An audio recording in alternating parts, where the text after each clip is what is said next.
Hey everyone, Aaron here. Welcome back to another anime review. Today we look at episode 4 of Berserk. Now, I'll say this right now. This is probably one of the kind of interesting episodes in the sense that we didn't get very much action, which is kind of, I think one of the cool things when, Berserk kind of dials it back a little bit and kind of explains some things that are happening and sees a little more methodical approach to it rather than just having Guts hack and slash his way to victory. Once in a while it's good to see some kind of creepy elements, some little bit of story and plot being thrown in. And luckily, this episode did that. And I know a lot of people have been complaining that there has not been a lot of explanations of certain characters and certain events that happened in the manga. Guess what? A lot of that was explained today. A lot of scenes happen with that. They don't go over every little detail, but at least they do really focus on a lot of the manga, and that was interesting. But let's talk about what happened in the episode overall. So we have Guts actually sleeping and dreaming about Casca, and he doesn't understand his dreaming. He sees her, looks like she's like terrified, and she looks like she's about to die. And he wakes up and he's like, oh, it just must have been a nightmare, only to realize that it was actually one of these demons that, if you are a manga fan of the actual Berserk series, and you know at all anything of the lore of Berserk, you actually know what this creature is. I'm not gonna say what it is because they haven't done it yet in the actual series. So if you're new to it, I'm not gonna spoil it. But this little demon thing right here, very very important, very very very important. Trust me.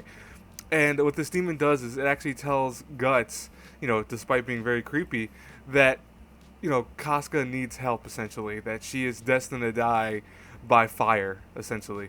And that really, that worries Guts that he actually leaves and decides he's going to go check out where he last left her to see what's going on with her. So Guts actually returns to Godo's house, who Godo is actually the reason that he has the weapons he does, like his hand and, his armor and his sword. Those were all made by Godo, who's a legendary blacksmith essentially. And he goes back to his house because that's where he last left two people. He left Casca, and he also left Rickert, which is the guy from the nights before the Band of the Hawk. Excuse me, I can't talk today. The Band of the Hawk, and he actually left him there originally.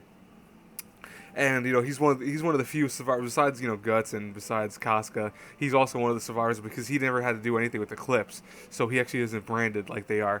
But it is there that they tell him, unfortunately, after like a month ago, she disappeared when one day the little girl and her went out because so far Casca's been kind of imprisoned in a safe haven, which is this little cavern that you will learn about. That there are some places in the world of Berserk that are actually safe havens for Guts and Casca. Those are branded from all the demons and stuff like that. But she's been there the whole nonstop, so she was getting kind of sick and ill.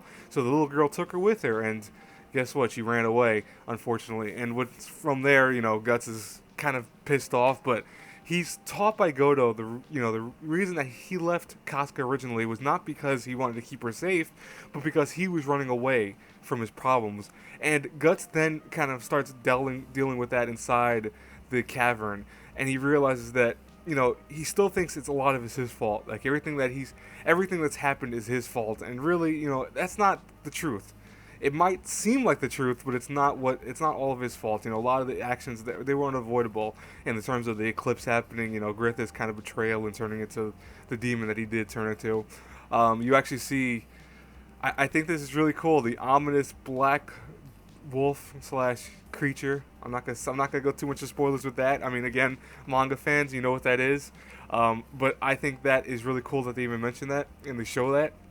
And we also see some past faces come out and just show up, and like some probably the best art for the series. They show up and they're telling Guts, hey, listen, you got to keep going, you got to do what you got to do, because essentially they're telling him that he failed, but he realizes then and there that he goes, no, I'm gonna go save Casca, I'm gonna do it. And Godo, who is unfortunately dying because he is an old man, actually spent the whole night fixing his armor and fixing his weapons and stuff like that alongside Rickert.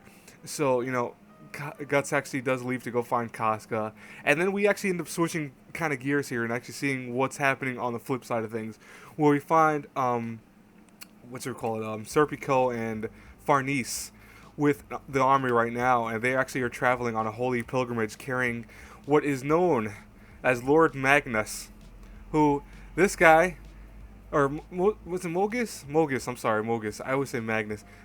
This guy is a dick. I'll tell you that right now. I mean, look at this image, okay? Just focus on this image, which is creepy already. I mean, this guy's always creepy. He's been creepy even in the manga. And then look at this image.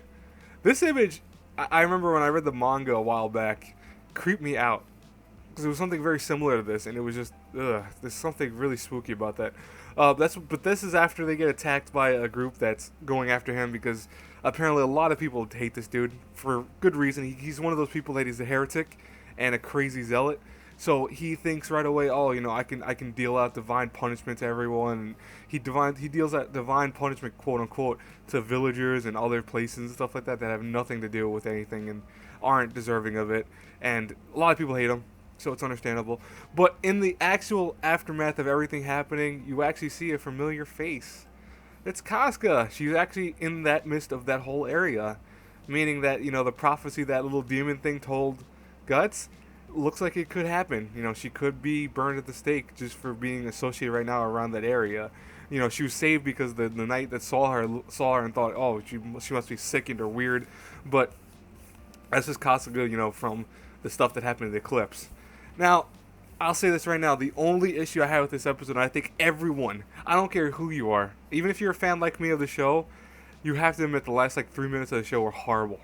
I mean, not in terms of story or anything like that. I'm just saying in terms of art. That was the worst. The absolute worst CGI I've seen from Berserk so far. This whole 4 episodes. And that's kind of terrifying because it's 4 episodes in and I saw that. I'm like, wow, that's not nice looking. Trust me, that was really, really bad. God awful bad. So, yeah, that's when the CGI for the show looks really bad, honestly. And like I said before, I have no big issue with the CGI, but when it looks like what it did at the end of the actual episode, kind of hate it. I won't lie. But anyways, overall though, a solid episode. I mean, at least we got a lot of background story. We got a lot of kind of storytelling, something that I think Berserk needed kind of for the remainder of the show so far, since a lot of things have been skipped over and stuff like that. So I mean, it worked overall. It was a good job. Anyways, guys and girls, that's it for today's review. I will talk to you all later. As always, hit that like button, subscribe button, share button, the whole nine. Bye, everyone.